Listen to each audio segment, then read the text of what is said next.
It's not time to freak out just yet. A split on the West Coast trip for Indiana basketball, a double overtime win over UCLA, and a loss, a brutal loss to USC in a game that many think Indiana should have won.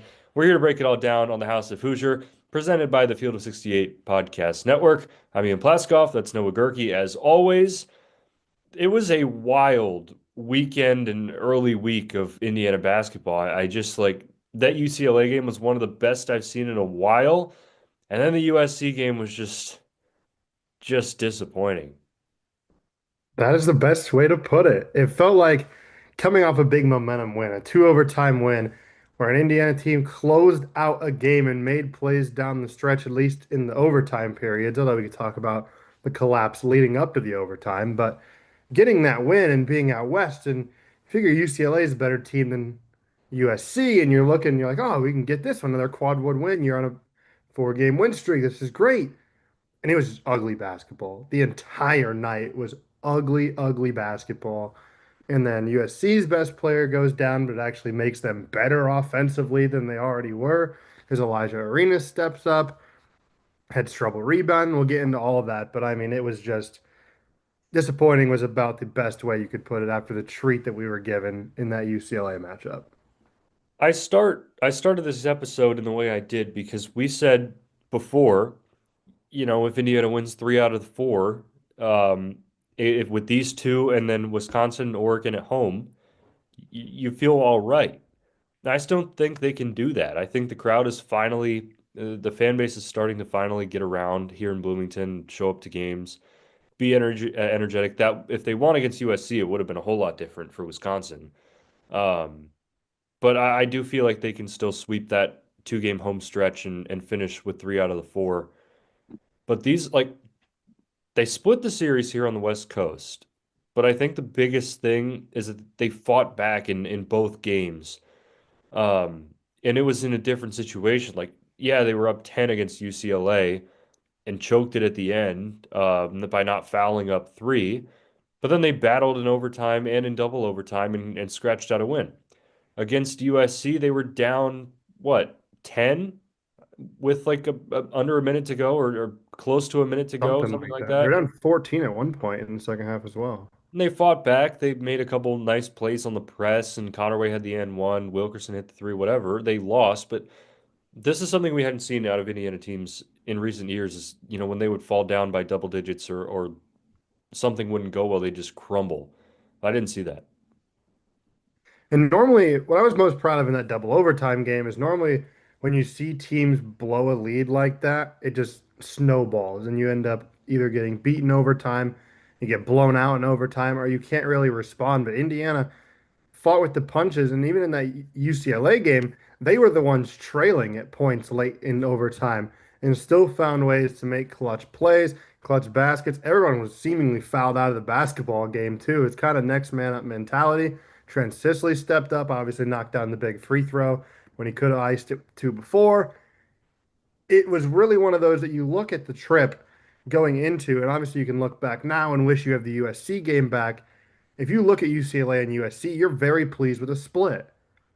I think more people would have expected us to lose to UCLA and then beat USC as the way they got the split. But going to UCLA, double overtime, getting that win, and then falling to USC maybe has a little bit of the fan base a little weary, maybe a little bit. Maybe they're a little concerned that they should have won that basketball game. But if you look at it with the bigger picture, if they win the next two, they're winners of 4 or 5. I believe two of those being quad one wins. And it puts them at, I believe, 17 wins with like 8 games to go, 7 games to go. I don't know what more you can ask for. That's not a bad spot to be in when you look at the overall trajectory of the season. Yeah, it's really not a bad spot at all. And I think, the USC loss, it'll look or feel bad emotionally because the game was right there. But on paper, it's not a terrible loss. That will probably stay a quad one loss. It's on the road. And it shouldn't hurt Indiana too much because Indiana wasn't, well, I saw something about the lines flipping super late, but Indiana wasn't favored to win that game. And if they were, it wasn't by more than 2 points. Um, So I mean, on paper, it's not awful. You would have liked to see him pull out the win, but it's not the worst thing in the world. There's plenty of time left, and you still earn. If you lost to UCLA, that would have been a killer. But with the split, it's not terrible. Nope. And like we talked at the beginning of the year, we thought 20 to 21 wins gets you right on that bubble of the tournament, if not in the tournament. And they've got a pretty good shot at getting there still. They're 15-8 overall, 6-6 in the conference. And then now is when you look back. I know a week ago I said not to. You look at that Minnesota game on the road that slipped away from them. You look at the Nebraska game that lead slipped away. If one or two of those results flip, you feel a lot different about this team probably. Because you're looking at 16-7 or 17-6, and you feel really good about this team. They're arguably a ranked basketball team if you win both of those as well, the way that they've played throughout the year. But now you have to look at the schedule. You get two matchups at home. Something interesting there is there's only, I believe, 1 day of rest. I think it's like 1.5 days maybe. They play Saturday at noon and then Monday night, right? 8:30 or 7:30 Monday night. It is Saturday at noon and 8:30 p.m. on Monday. So you basically get a day and a half of rest-ish to get ready for that game. So the fatigue was brought up as a factor of the loss to USC, but I'm pretty sure USC played Saturday or Sunday as well. Indiana obviously had the double overtime game, but this one was a lot more than just fatigue factor. Yeah, I think it's worth looking at trend wise. These two games, you're starting to see the roles get more solidified, and it was interesting to say the least. I mean, Nick Dorn, he hit six threes against UCLA, but not on great efficiency. But he's becoming that number two option as Tucker DeVries has kind of faded a little bit more. Um, Against UCLA, Lamar Wilkerson put up 22 shots, made eight, was 3 for 11 from three. Nick Dorn put up 18 shots, 15 of those are from three. He hit six. And then, Tucker DeVries, who was so great at the beginning of the season, was 2 for eight, 1 of 4 from three. He had 9 points. You look at the USC game following that UCLA game. Lamar Wilkerson, 11 for 20, 5 of 12 from three, 33 points. Nick Dorn put up 12 shots. All of them are threes. And then Tucker DeVries again, 1 for 9, 5 points. And then every now and then you get a bucket from Connor Enright. He had one against USC, and he had two against UCLA. Sam Alexis was a perfect 4 for 4 against USC and a perfect 2 for 2 against UCLA. So, I mean, good efficiency, but low volume. This team has really started to lean more on Wilkerson and Dorn, and everybody else has really struggled to find something on the offensive end, except in UCLA. We saw Reed Bailey step up with 12 of 13 free throws. He was 6 for 7 from the field.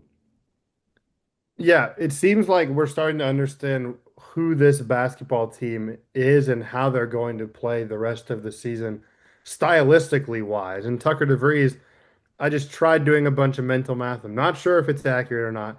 It's around 9-ish points per game in Big Ten play this year, roughly, I think, if I did it all right in my head. Roughly around 8 to 10 points. Let's just put it there.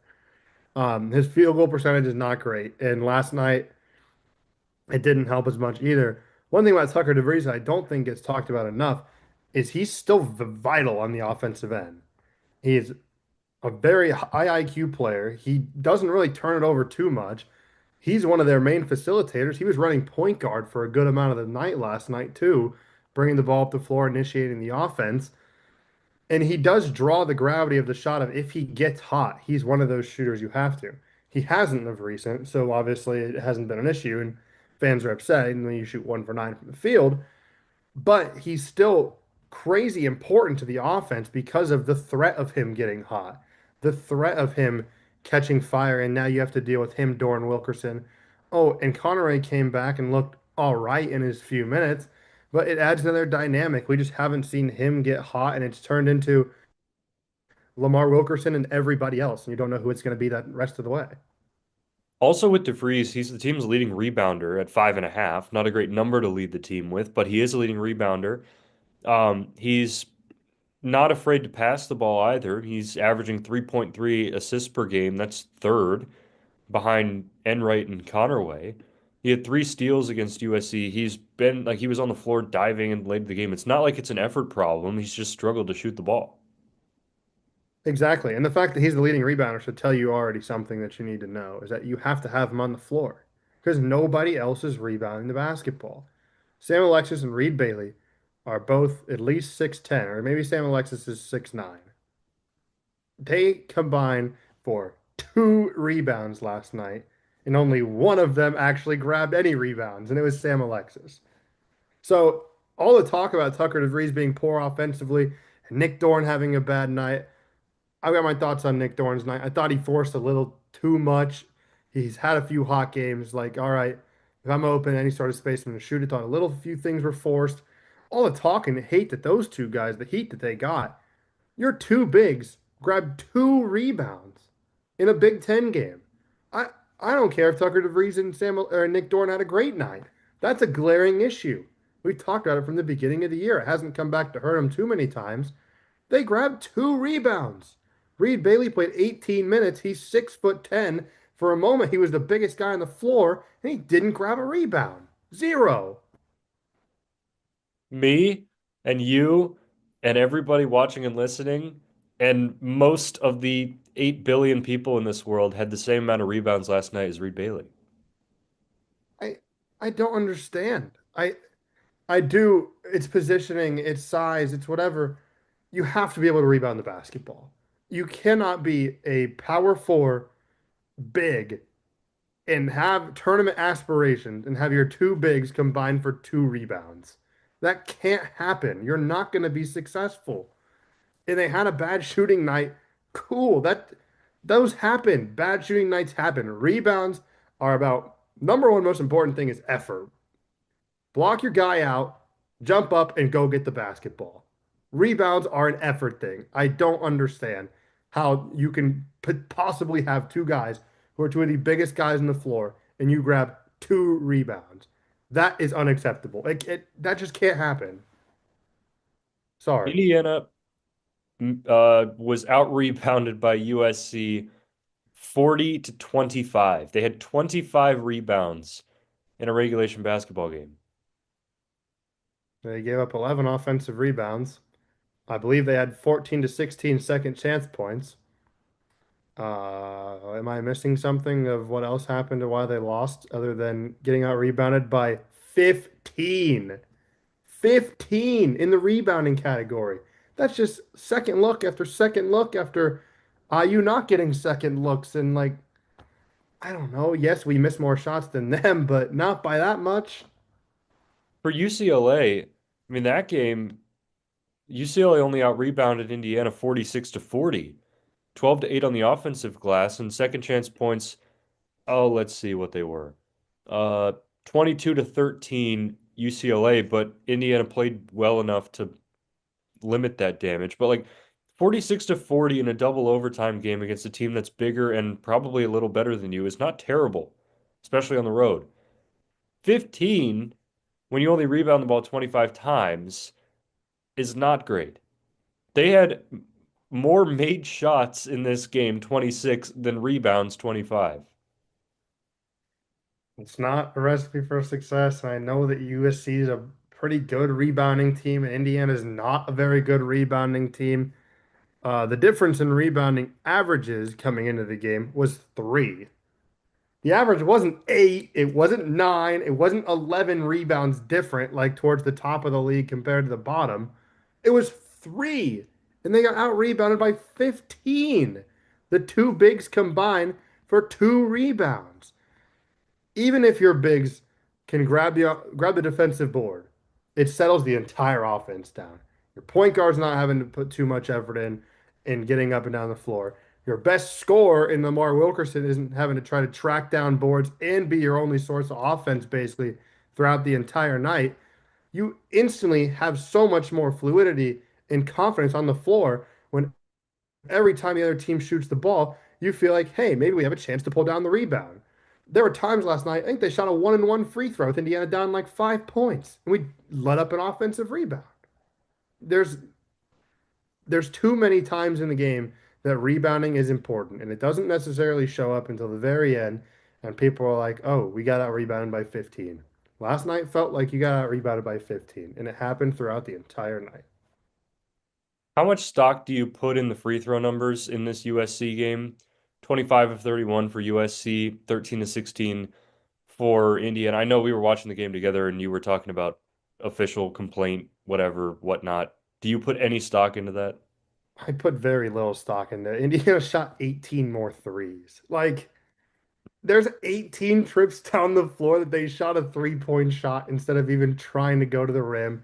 You had the fouling towards the end of the game as well. I don't put much stock in it. At the end of the day, it was a poor shooting night from three. You can't shoot 29% from three, but I mean, that is the most worked up I've gotten all year. I've tried to be optimistic, and I still am optimistic about this team. I really am. But last night was like the exact example of what cannot happen if you have a bad shooting night. If you have a bad shooting night, you have to find other ways to win the game. You can't turn it over, which they didn't do a bad job of. They only turned it over 10 times. They had 21 assists on 26 makes. You just have to do everything else really well if you live and die by the three. And they had a very red flag category, and that was the rebounding. It feels like this year I mean, we've said it all year long. It's been the case. If they don't shoot the ball well, you're probably bound to see an Indiana loss. But I will say that UCLA game showed some promise. Was it a sustainable product in that you're getting Reed Bailey to the free throw line 13 times and he makes 12 of them to keep you in the game? No. But you shot 11 for 34 from three in that game. You, were out rebounded. But you win the points off of turnovers battle. You only have 11 turnovers and you force 10. That ratio is not terrible. And I mean, UCLA had 10 more shot attempts than Indiana did and only made two more from the field. Like, fouls obviously were an issue. It's a double overtime game, but I saw a lot of promise in that game and that there's more than an ounce of fight in this team. There is a fight in this team, and it's trying to find different ways to win when it doesn't shoot the ball well. It just struggles to do so, but when it finds a way, this team can't be counted out automatically. No, I was happy with the way they fought last night, too. You have to try to find ways to win the basketball game, no matter what is happening on the floor. You could be shooting 1 for 10. If there's a loose ball on the floor, you go dive for it. And everything I've seen from this team is that they don't give in. They are right there till the final whistle, always firing a last punch, always trying to get back in the game. And that's good because we haven't seen that. Like, we haven't. And that's a good sign for a team if they're going to end up making a run in March Madness. You're going to run into teams better than you that are going to have you down early in the contest, that blitz you early. How do you respond? How do you get back into the game? That's important. And I'm glad this team has shown it. You get two opportunities at home with surely a pretty good crowd with the way you're playing before turning around and having two very, very tough road games. But Wisconsin and Oregon, like we said, if you go 3-1 in the stretch of the West Coast trip and those two at home, you feel like you're in a very, very good spot. And right now, I'm still on that train. I think Wisconsin's going to be an incredible matchup. I think that's going to be a lot of fun on Saturday. Oregon is one of those teams that's still injury riddled. I'm pretty sure Jackson Shellstad's out the whole year. I'm not sure what Nate Biddle's injury status is. They're a team that's limping. You have to get that one. But the energy gets a lot different on Monday if you don't beat Wisconsin on Saturday. Wisconsin is key. I'm really excited for that when I have the radio call on WIUX. Shameless plug. I'll put that out there. Noon on Saturday. We'll take a look at computer rankings. Relatively similar across the board. 34 in the Ken Palm, right around your perennial tournament teams of St. Mary's, Texas, UCLA, Clemson in there, Miami's around there, Wisconsin's around there at 39. In the mix, you know, not bad at all. In the net, 32, 2-7 in quad one, 1-1 in quad two, 5-0 in three, and 7-0 in four. They're right between Clemson and Villanova. Texas A&M's in the area, St. Mary's again, Auburn, Kentucky, Utah State, Georgia, tournament teams. This is a team, this we're you think about the bubble in the future, but right now Indiana feels like it's a team that's strongly in the conversation at least. And it will have to push itself further into that conversation, but I don't know. Do we even consider that bubble right now? No, I feel like they'd be in now. I feel like they're right around a 9 or a 10 seed if you had to stop them right now. That's what it feels like, yeah. That's what it feels like. Obviously, things could change. It looks a lot different, and I don't know what the bubble situation looks like. I'm not a bracketologist that looks throughout the entire year because when it gets to the last few weeks of February, I'll start looking when we get into March and tournament play. I'll start looking there, but it feels like they should be in right now. Well, looking forward, Wisconsin and Oregon. Oregon has one Big Ten win. They're struggling with injuries, as you said. Wisconsin started out the year red hot, um, and then got hot later. They've won, let's see, one, two, three, four, five, six, seven of their last eight, and nine of their last 11, it looks like, something like that. They're coming off wins at home versus Minnesota and Ohio State. They've had a three-game homestand. They haven't been on the road since Penn State, where they won by 27. Um, but this is a road stretch for Wisconsin that goes Indiana and Illinois, and then they return home to play Michigan State. So this is the first of three tough ones for Wisconsin. Yeah, I was going to mention too, Wisconsin, they've only played 4 road games, but they've been very good on the road. Outside of their blowout loss to Nebraska, they've beaten Michigan on the road, they beat Minnesota on the road, and they beat Penn State by 27 points. So they travel well, they play well on the road, and this is going to be a big test for Indiana because you got to build some momentum back on your home floor, and you get a team that it's a quad two game now. It's not too out of the realm that they get hot and potentially sneak their way into a quad one look. It'd be a bit of a stretch since they're, I think, 40 something in the net right now, but this is a quality win if you can beat Wisconsin because it feels like they're another team that's right around that tournament spot, but they're 8-3 in the conference. So you're looking up at them at the standings. And anytime you can make a push and beat one of those teams towards the top of the standings, you feel a lot better about yourself. Oregon, on the other hand, they haven't beaten a quad one or a quad two team, and they're 2-1 in quad three. The nicest way to say this is they are not a great basketball team. I'm not going to say they're awful. Plain and simple, this is just not a good basketball team. And it's not their fault. They've gotten hurt. They've dealt with a lot of roster turnover.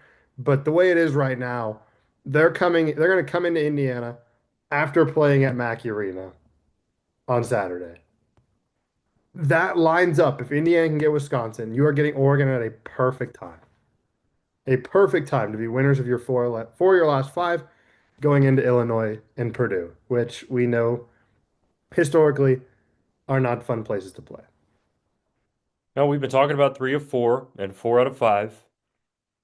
It's not terrible. It's not a terrible thing. If even if Indiana loses to Wisconsin, you pick up a big win. If you beat them well over Oregon, that's still three out of five, and you're still looking up on the trend.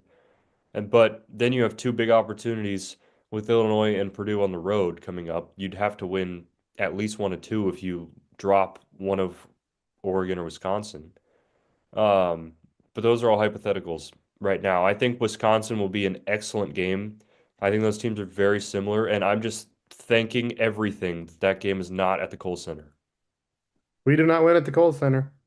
We do not. So that game being at home is very, very good for Indiana.